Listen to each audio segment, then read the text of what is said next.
ಎಲ್ಲರಿಗೂ ನಮಸ್ಕಾರ. KFD Kannada YouTube ಚಾನಲ್ಗೆ ಮತ್ತೆ ನಿಮ್ಮೆಲ್ಲರೂ ಸ್ವಾಗತ. ಇಂದಿನ ಸಂಚಿಕೆಯಲ್ಲಿ ನಾವು ಮಾತಾಡುವಂಥ ವಿಚಾರ ಏನಂದರೆ, ಈ ಸ್ವಿಂಗ್ ಟ್ರೇಡಿಂಗ್ ಅಂದರೆ ಏನು ಅನ್ನೋದನ್ನು ತಿಳ್ಕೊಳ್ಳೋದಕ್ಕೆ ಅದಕ್ಕಿಂತ ಮುಂಚೆ ನಮ್ಮ ಈ ಯೂಟ್ಯೂಬ್ ಚಾನಲ್ ಆದಂಥ KFD ಯೂಟ್ಯೂಬ್ ಚಾನಲ್ ನೀವು ಯಾರೋ ಸಬ್ಸ್ಕ್ರೈಬ್ ಮಾಡಿಲ್ಲ ಅಂದರೆ ಈಗಲೇ ಸಬ್ಸ್ಕ್ರೈಬ್ ಮಾಡಿ. ಹಲವಾರು ಹಣಕಾಸಿಗೆ ಸಂಬಂಧಪಟ್ಟಂಥ ಮಾಹಿತಿಗಳು ನಿಮಗೆ ದೊರಕಲಿದೆ. ಈ ಎಲ್ಲ ಉಪಯುಕ್ತ ಮಾಹಿತಿಗಳನ್ನು ಪಡ್ಕೊಬೇಕು ಅಂತಂದರೆ ತಪ್ಪದೆ ನಮ್ಮ ಯೂಟ್ಯೂಬ್ ಚಾನಲನ್ನು ನೀವು ನೋಡ್ತಾ ಇರಿ. ಪಕ್ಕದಲ್ಲಿರುವಂತಹ ಬೆಲ್ ಐಕಾನನ್ನು ಒತ್ತಿ ಅಂತ ಹೇಳ್ತಾ ಇಂದಿನ ಸಂಚಿಕೆಯನ್ನು ಪ್ರಾರಂಭಿಸ್ತಾ ಇದ್ದೇನೆ. ಸ್ವಿಂಗ್ ಟ್ರೇಡಿಂಗ್ ಅಂದರೆ ಏನು, ಯಾಕೆ ಸ್ವಿಂಗ್ ಟ್ರೇಡಿಂಗ್ ಮಾಡಬೇಕು ಅನ್ನೋದ್ರ ಬಗ್ಗೆ ನಾವು ಯೋಚನೆ ಮಾಡೋದಾದರೆ, ನಮ್ಮಲ್ಲಿ ಹಲವು ಬಗೆಯಾದಂತಹ ಶೇರ್ ಮಾರ್ಕೆಟಲ್ಲಿ ಟ್ರೇಡಿಂಗ್ಗಳಿದೆ. ಅದರಲ್ಲಿ ಆಪ್ಷನ್ಸ್ ಟ್ರೇಡಿಂಗ್ ಅಂತ ಇದೆ, ಇಂಟ್ರಾಡೇ ಟ್ರೇಡಿಂಗ್ ಅಂತ ಇದೆ. ಅದನ್ನೆಲ್ಲ ಹೊರತುಪಡಿಸ್ಬಿಟ್ಟು ಈ ಸ್ವಿಂಗ್ ಟ್ರೇಡಿಂಗ್ ಅನ್ನೋದೇನೆಂದರೆ, ಇದು ಹೆಚ್ಚಾಗಿ ಲಾಂಗ್ ಟರ್ಮ್ ಆಗೂ ಇರೋದಿಲ್ಲ, ಮತ್ತು ತುಂಬ ಅಲ್ಟ್ರಾ ಶಾರ್ಟ್ ಟರ್ಮ್ ಅಂತ ಕಡಿಮೆ ಅವಧಿಯಲ್ಲಿರುವಂತಹ ಈ ಇಂಟ್ರಾಡೇ ಟ್ರೇಡಿಂಗ್ ರೀತಿಯಲ್ಲೂ ಅಲ್ಲ. ಇದು ಸ್ವಿಂಗ್ ಟ್ರೇಡಿಂಗ್ ಅನ್ನೋದು ಸರಾಸರಿಯಾಗಿ ಒಂದು ವಾರದಿಂದ ಒಂದು ತಿಂಗಳು ಅಥವಾ 3-4 ತಿಂಗಳು ಅಥವಾ ಮ್ಯಾಕ್ಸಿಮಮ್ ಅಂದರೆ ಒಂದು 6-8 ತಿಂಗಳಷ್ಟು ಕಾಲದಲ್ಲಿ ನೀವು ಶೇರ್ನ ತಗೊಂಡು ಮಾರಾಟ ಮಾಡೋದು ಅನ್ನೋಂಥ ಒಂದು ಪ್ರಕ್ರಿಯೆ. ಇದರಲ್ಲಿ ಲಾಭ ಗಳಿಕೆ ಹೆಚ್ಚಾಗಿರುತ್ತೆ ಅನ್ನೋದ್ರಲ್ಲಿ ಎರಡನೇ ಮಾತಿಲ್ಲ. ಮತ್ತು ಯಾಕೆ ಸ್ವಿಂಗ್ ಟ್ರೇಡಿಂಗ್ ಮಾಡಬೇಕು ಅಂದರೆ, ನಿಮಗೆ ಒಂದು ಶೇರ್ ಮೇಲೆ ನಂಬಿಕೆ ಇದೆ. ಆ ಶೇರು ಬರುವ ಕಾಲಘಟ್ಟದಲ್ಲಿ ಅದು ಒಂದು ವಾರ ಅಥವಾ ಒಂದು ತಿಂಗಳು ಅಥವಾ ಇನ್ನು 2-3 ತಿಂಗಳಲ್ಲಿ ಏರಿಕೆ ಗಣನೀಯವಾಗಿ ಈ ಶೇರ್ನಲ್ಲಿ ಏರಿಕೆ ಕಾಣುವಂಥ ಸಾಧ್ಯತೆಗಳಿದೆ ಅನ್ನುವಂಥ ಒಂದು ನಂಬಿಕೆ ಇದೆ ಎಂದಾಗ ಅದಕ್ಕೆ ಸಂಬಂಧಪಟ್ಟಂತೆ ಶೇರಿನ ಮಾಹಿತಿಗಳೆಲ್ಲವನ್ನು ನೀವು ಕಲೆ ಹಾಕ್ತಾ ಹೋಗ್ತೀರಾ. ಆ ಕಂಪನಿಯ ಕುರಿತಾದಂತಹ ವಿವರಗಳನ್ನೆಲ್ಲ, ಫಂಡಮೆಂಟಲ್ಸನ್ನೆಲ್ಲ ನೀವು ತಿಳ್ಕೊಂಡಿದ್ದೀರಾ ಅಂತ ಅಂದಾಗ ನೀವು ಒಂದು ಚಾನ್ಸನ್ನು ತೊಗೊತೀರಾ. ಇದನ್ನು ನಾವು ಪ್ರೊಬಾಬಿಲಿಟಿ ಅಂತ ಕರಿತೀವಿ. ಒಂದು ಕಾಯಿನನ್ನು ನೀವು ಹೇಗೆ ಟಾಸ್ ಮಾಡ್ತೀರೋ, ಆ ಟಾಸ್ ಮಾಡಬೇಕಾದ್ರೆ ಹೆಡ್ಸ್ ಅಥವಾ ಟೇಲ್ಸ್ ಬೀಳುವಂಥ ಸಾಧ್ಯತೆಗಳು ಕನಿಷ್ಠ 50% ಅಂತ ನಾವು ಹೇಳಬಹುದು. ಅದೇ ರೀತಿ ಈ ಕಂಪನಿಯ ಶೇರು ಎಷ್ಟರ ಪ್ರಮಾಣದಲ್ಲಿ ಏರಿಕೆ ಆಗುತ್ತೋ ಅಥವಾ ಲಾಸ್ ಆಗುತ್ತೋ ಅನ್ನುವಂಥ ನಿರ್ಣಯ ಸಹ ಈ ಪ್ರೊಬಾಬಿಲಿಟಿ ಅನ್ನುವಂಥ ಈ ವಿಷಯಕ್ಕೆ ಸಂಬಂಧಪಟ್ಟಂತೆ ನಡೆಯುತ್ತೆ ಅನ್ನುವಂಥ ವಿಚಾರ. ಹೀಗಿರ್ಬೇಕಾದ್ರೆ ಸ್ವಿಂಗ್ ಟ್ರೇಡಿಂಗ್ ಮೂಲಕ ನೀವು ಶಾರ್ಟ್ ಟರ್ಮಲ್ಲಿ ಹೆಚ್ಚಿನ ಪ್ರಮಾಣದ ಲಾಭವನ್ನು ಗಳಿಸಬಹುದು. ಅದೇ ರೀತಿ ಕೆಲವೊಮ್ಮೆ ನಷ್ಟವನ್ನು ಸಹ ನೀವು ಅನುಭವಿಸಬಹುದು ಅನ್ನುವಂಥ ವಿಷಯ. ಹೀಗಿರ್ಬೇಕಾದ್ರೆ ಸ್ವಿಂಗ್ ಟ್ರೇಡಿಂಗ್ ಯಾಕೆ ಮಾಡ್ತಾರೆ ಅಂತ ಅನ್ನೋದಾದರೆ, ತಮ್ಮ ಒಂದು ಪೋರ್ಟ್ಫೋಲಿಯೋ ಆಗಿರಲಿ ಅಥವಾ ತಮ್ಮ ಒಂದು ನೆಟ್ವರ್ತ್ ಆಗಿರಲಿ ಅದನ್ನು ಜಾಸ್ತಿ ಮಾಡ್ಕೊಬೇಕು ಅನ್ನುವಂಥ ಆಸೆ ಇರೋರು ಈ ಸ್ವಿಂಗ್ ಟ್ರೇಡಿಂಗ್ನ ಮೊರೆ ಹೋಗ್ತಾರೆ ಅನ್ನುವಂಥ ವಿಚಾರ.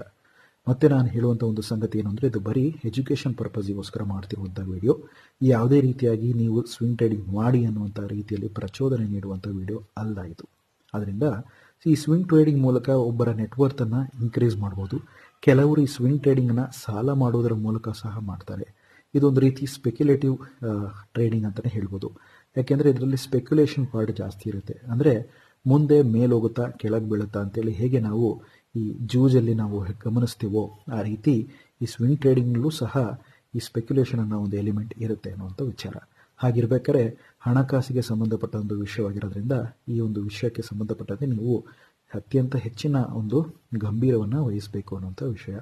ಹಾಗೆ ಬಹಳಷ್ಟು ಜನ ಈ ಸ್ವಿಂಗ್ ಟ್ರೇಡಿಂಗ್ ಮಾಡೋರು ತಮ್ಮ ಬಳಿ ಸೂಕ್ತವಾದಂತಹ ಬ್ಯಾಕಪ್ಪನ್ನು ಇಟ್ಕೊಂಡಿರ್ತಾರೆ, ರಿಸರ್ವ್ಸನ್ನು ಇಟ್ಕೊಂಡಿರ್ತಾರೆ. ಅಂದರೆ ಹೆಚ್ಚಿನ ಪ್ರಮಾಣದಲ್ಲಿ ಅವರು ಹಣವನ್ನು, ಕ್ಯಾಶನ್ನು ಲಿಕ್ವಿಡ್ ಫಾರ್ಮಲ್ಲಿ ಇಟ್ಕೊಂಡಿರ್ತಾರೆ. ಅದಕ್ಕೆ ಅನ್ವಯವಾಗಿ ಈ ಸ್ವಿಂಗ್ ಟ್ರೇಡಿಂಗ್ನ ಮೊರೆ ಹೋಗ್ಬಿಟ್ಟು ಅವರು ಈ ಒಂದು ವಿಧಾನದಲ್ಲಿ ಲಾಭವನ್ನು ಅಥವಾ ನಷ್ಟವನ್ನು ಗಳಿಸುವಂತಹ ಸಾಧ್ಯತೆಗಳು ಇರುತ್ತೆ ಅನ್ನೋದನ್ನು ಅವರಿಗೆ ಮನದಟ್ಟಾಗಿರೋದ್ರಿಂದ ಆ ಒಂದು ಬ್ಯಾಕಪ್ ಆಗಿರುವಂಥ ಹಣವನ್ನು ಹಾಗೆ ಇಟ್ಟು ಇನ್ನು ಮಿಕ್ಕಿದ ಹಣದಲ್ಲಿ ಇವರು ಸ್ವಿಂಗ್ ಟ್ರೇಡಿಂಗ್ ಮಾಡ್ತಾರೆ ಅನ್ನುವಂಥ ವಿಚಾರ. ಇನ್ನು ಕೆಲವರು ಸಾಲದ ಮೇಲೆ ಸಹ ಸ್ವಿಂಗ್ ಟ್ರೇಡಿಂಗ್ ಮಾಡ್ತಾರೆ. ಆ ಸಾಲದ ಮೂಲಕ ಶಾರ್ಟ್ ಟರ್ಮ್ ಲೋನನ್ನು ತೊಗೊಂಡು ಅದರ ಮೂಲಕ ಸಹ ಟ್ರೇಡಿಂಗ್ ಮಾಡೋರೆಲ್ಲ ನಾವು ನೋಡಿರ್ತೀವಿ. ಇದು ಹೈ ರಿಸ್ಕ್ ಆಗಿ ತೊಗೊಳ್ಳೋಂಥವ್ರು, ಅವರ ಒಂದು ರಿಸ್ಕ್ ಅಪಟೈಟ್ ಜಾಸ್ತಿ ಇತ್ತು ಅಂತಂದವರು ಈ ಸಾಲದ ಮೊರೆ ಹೋಗಿ ಮಾಡ್ಕೊತಾರೆ, ದುಡ್ಡನ್ನು ಜಾಸ್ತಿ ಗಳಿಸ್ತಾರೆ. ಆದರೆ ಅದು ಮತ್ತೆ ನಾನು ಹೇಳುವಂಥ ವಿಷಯ ಏನಂದರೆ, ಇದರಲ್ಲಿ ಲಕ್ಕಿನ ಫ್ಯಾಕ್ಟರು ಸಹ ಇರುತ್ತೆ ಅನ್ನುವಂಥ ವಿಚಾರ. ಲಕ್ ಇಲ್ದೇ ಗೆಲ್ಲೋದಕ್ಕೆ ಅಥವಾ ಜಾಸ್ತಿ ಲಾಭ ಪಡೆಯೋದಕ್ಕೆ ಸ್ವಲ್ಪ ಕಷ್ಟ ಅಂತಲೇ ಹೇಳ್ಬೋದು. ಲಕ್ ಕೂಡ ಫೇವರಬಲ್ ಆಗಿದೆ, ಮತ್ತು ನೀವು ಮಾಡಿದಂಥ ಒಂದು ರಿಸರ್ಚ್ ಕೂಡ ಕರೆಕ್ಟಾಗಿದೆ. ಈ ಕಂಪನಿ ಒಂದು XYZ ಅನ್ನೋಂಥ ಕಂಪನಿಯ ಶೇರು ಮುಂಬರುವ 3 ಅಥವಾ 6 ತಿಂಗಳಲ್ಲಿ ಏರಿಕೆ ಕಾಣಲಿದೆ ಅನ್ನುವಂಥ ನಂಬಿಕೆ ಇದೆ ಅಂದಾಗ ತುಂಬ ಜನ ಅದರ ಒಂದು ವಿಷಯಕ್ಕೆ ಸಂಬಂಧಪಟ್ಟಂತೆ ಹಣವನ್ನು ಹಾಕಿ ಲಾಭವನ್ನು ಸಂಪಾದನೆ ಮಾಡ್ತಾರೆ. ಈ ಹಣ ಹಾಕಿ ಲಾಭ ಸಂಪಾದನೆ ಮಾಡಿದಷ್ಟೇ ಮುಗೀತು ಅಂತಲ್ಲ, ತೆರಿಗೆ ವಿಷಯವನ್ನು ಸಹ ಗಮನದಲ್ಲಿ ಇಟ್ಕೊಬೇಕಾಗತ್ತೆ. ಎಷ್ಟು ತೆರಿಗೆ ನಾವು ಕಟ್ಟಬೇಕು, ಲಾಭ ಗಳಿಸಿದ್ರೆ, ನಷ್ಟವಾದರೆ ತೆರಿಗೆಯಲ್ಲಿ ವಿನಾಯಿತಿಗಳು ಸಿಗುತ್ತಾ ಅನ್ನೋದರ ಬಗ್ಗೆ ಎಲ್ಲ ನಾವು ಮನಗಂಡ್ಕೊಂಡು ತದನಂತರ ನಿರ್ಧಾರಗಳನ್ನು ತಗೊಬೇಕು. ಸೂಕ್ತವಾದಂಥ ಆಡಿಟರ್ ಬಳಿ ಹೋಗ್ಬಿಟ್ಟು, CA ಬಳಿ ಹೋಗ್ಬಿಟ್ಟು ಇದಕ್ಕೆ ಸಂಬಂಧಪಟ್ಟಂಥ ಟ್ಯಾಕ್ಸ್ ಮಾಹಿತಿನ ಕಲೆ ಹಾಕಿ, ಅದೇ ರೀತಿ ಇದಕ್ಕೆ ಸಂಬಂಧಿಸಿದಂತೆ ಹೆಚ್ಚಿನ ಮಾಹಿತಿ ಬೇಕು ಅಂದರೆ ನಿಮ್ಮ ಊರಿನಲ್ಲಿರುವಂತಹ ಸೆಬಿ ರಿಜಿಸ್ಟರ್ಡ್ ಫೈನಾನ್ಷಿಯಲ್ ಅಡ್ವೈಸರ್ ಅಥವಾ ಇನ್ವೆಸ್ಟ್ಮೆಂಟ್ ಅಡ್ವೈಸರ್ನ ಬಳಿ ಹೋಗಿ ನೀವು ಕನ್ಸಲ್ಟ್ ಮಾಡಿ ಅಂತ ಹೇಳಲಿಕ್ಕೆ ಇಷ್ಟಪಡ್ತಾ ಇದ್ದೀನಿ. ಈ ಒಂದು ವಿಡಿಯೋ ಬರೀ ಎಜುಕೇಷನ್ ಪರ್ಪಸ್ಗೋಸ್ಕರ, ಶೈಕ್ಷಣಿಕ ಒಂದು ಪರ್ಪಸ್ಸಿಗೋಸ್ಕರ ಈ ಒಂದು ವಿಡಿಯೋವನ್ನು ಮಾಡಲಾಗ್ತಾ ಇದೆ ಅಂತ ಹೇಳ್ತಾ, ಮುಂದಿನ ಸಂಚಿಕೆಯಲ್ಲಿ ಇನ್ನೊಂದು ಸ್ವಾರಸ್ಯಕರವಾದಂಥ ವಿಷಯದೊಂದಿಗೆ ಮತ್ತೆ ಭೇಟಿ ಮಾಡ್ತೀನಿ. ತಪ್ಪದೇ ನಮ್ಮ KFETA ಯೂಟ್ಯೂಬ್ ಚಾನಲನ್ನು ನೀವು ಸಬ್ಸ್ಕ್ರೈಬ್ ಮಾಡ್ತೀರಾ ಅಂತ ಹೇಳಿ ನಂಬುತ್ತಾ ಮತ್ತೆ ಭೇಟಿ ಮಾಡೋಣ. ಧನ್ಯವಾದಗಳಿಗೆ ನಿಮ್ಮ ಸಂದೇಶ.